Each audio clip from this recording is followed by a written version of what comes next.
Rev up your engines!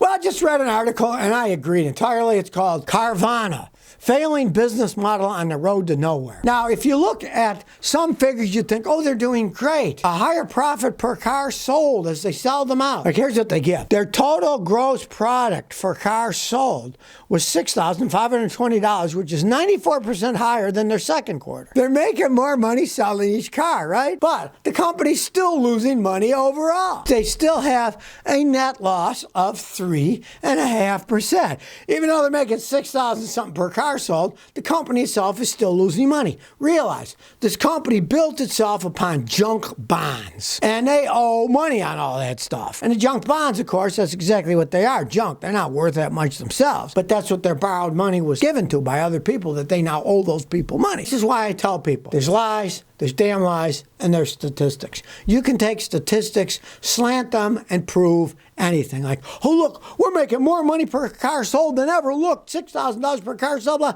But the company's still losing money, and they owe billions. So don't think that it is a company that is a good business model. It isn't anymore. They made a lot of money during COVID because people didn't want to go anywhere. They delivered you the car, right? They made a fortune. Their stock went up tenfold, right? Well, then it went right down the toilet because people realized this company's a crappy company. It's organized poorly. They're cheating people, giving them cars that were stolen, that didn't have titles for, all kinds of stuff. But they were one of the few that would deliver cars and stuff. But now, hey, CarMax, which is a much better car company, economically speaking, I wouldn't buy a car there because they charge too much money for it. The company itself is more stable. And even they now are delivering cars to you because they saw what those guys are doing. We can do it. Anybody can do it. Anybody can deliver you a car if you want to sell it that way.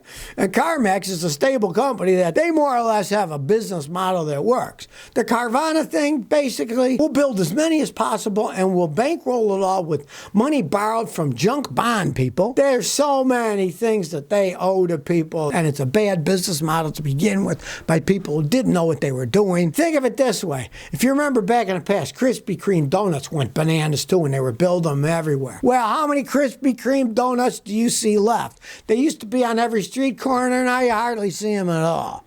And it's the same thing with Carvana. You watch, you're going to see less and less of those things in business. And one of the things they said, we're going to save money by cutting $21 million in advertising costs, right? Well, I hate to tell them, probably the only reason they're selling cars is because of the advertising, right? I knew a guy who sold discount carpets in Houston, Texas, and he spent millions a year advertising. So I met the guy once, and I said, why don't you stop it? Isn't that a waste of millions of dollars? They said, no, Scotty, it isn't at all. Because I tried that, and I stopped it for a while, and I hardly sold any of my carpets. He said, look, I'm selling junk, cheap carpets, right? Nobody's going to come in here for quality. It's junk carpet.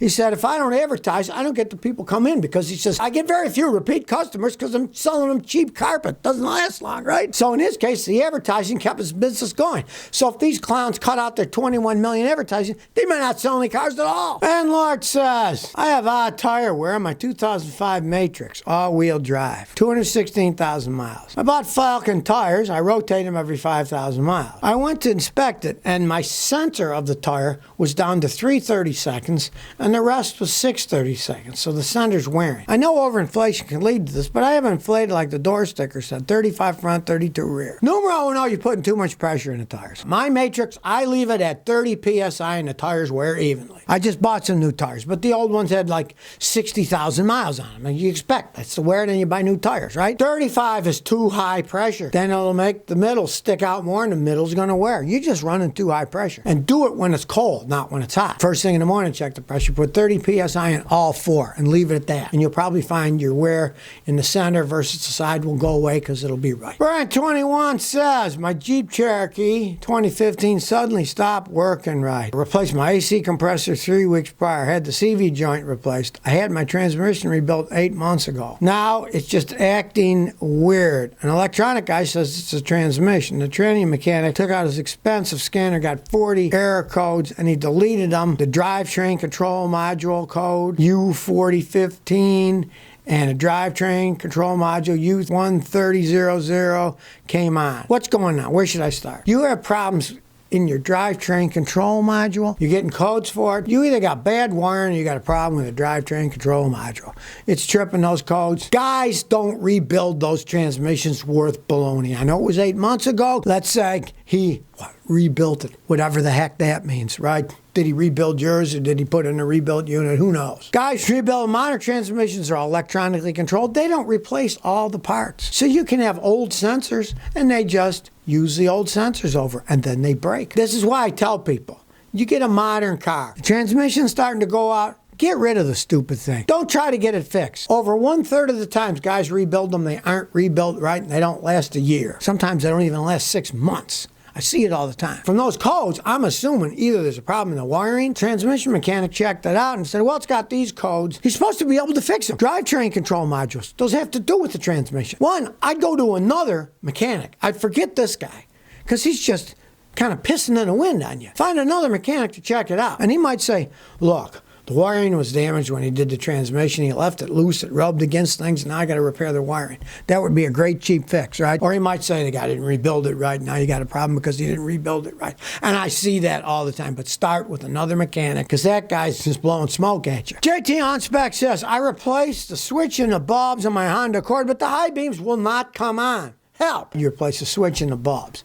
Now realize there is a relay for the low beam and a relay for the high beam. Check the high beam relay. It could be bad. Now, if it isn't, then what you want to do is follow the wiring and especially follow where the bulbs go into the socket. There could be corrosion inside. Take the bulbs out. Get a bright flashlight. Shine it in the socket. And if you see some of it's green, the socket's worn. You can spray electrical cleaner and a toothbrush or something and keep cleaning it until it's all shiny metal again and put it back together. Put a little dielectric grease on it so it doesn't corrode anymore. That's the main thing. Now, you want to pray it's one of those simple things because if not, it could easily be your computer module. The body control module ultimately controls. When you turn that headlight switch on, it goes to a computer. It decides to turn them on or not. And if that circuit's gone out, you might have to buy a new computer just because of the high beam not working. In that case, my advice would be to rewire it. Rewire the power to the high beams directly from the battery to the switch. Put like a 10 amp fuse in line and then run it to the high beams to make it run. Can go that far, but normally it's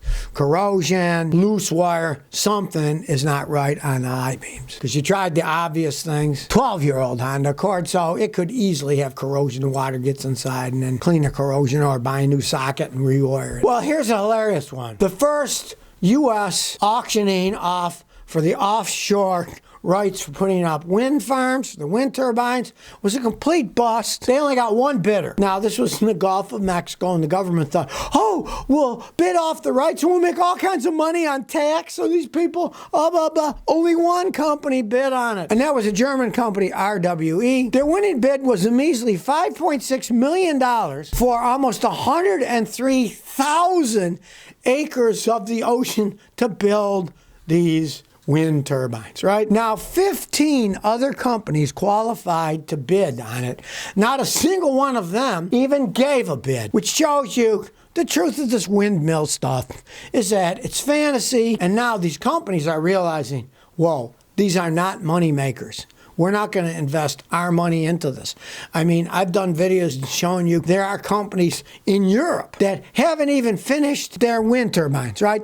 They're in the process of building them, and these companies are already trying to sell it off to other companies because they're seeing the handwriting on the wall. Well, these things don't make money, so we better cash in on what we have now. We paid for the rights. We're building the windmills, but they're not built yet. Well, let's sell them. Let's get rid of them. Realizing, hey, these assets over time aren't worth it, and they're selling them out. So this fantasy that everybody's going to be getting windmill electricity is just that. It's not economically viable. The government's subsidizing it all now, right? They stop that subsidy, these things are going to fall flat in the water. There's a windmill near me in Rhode Island. It hasn't worked in 15 years. It went a few years. It broke. The Canadian company that built it went out of business. They couldn't get parts, and it was going to cost them so much money to tear it down that 15 years later, it's still sitting there, not spinning, just there it is, not generating electricity, a giant eyesore. People think this stuff is the future. They're going to find out the future is a gigantic quagmire of things that do not work, or do not last very long and you keep buying a new one.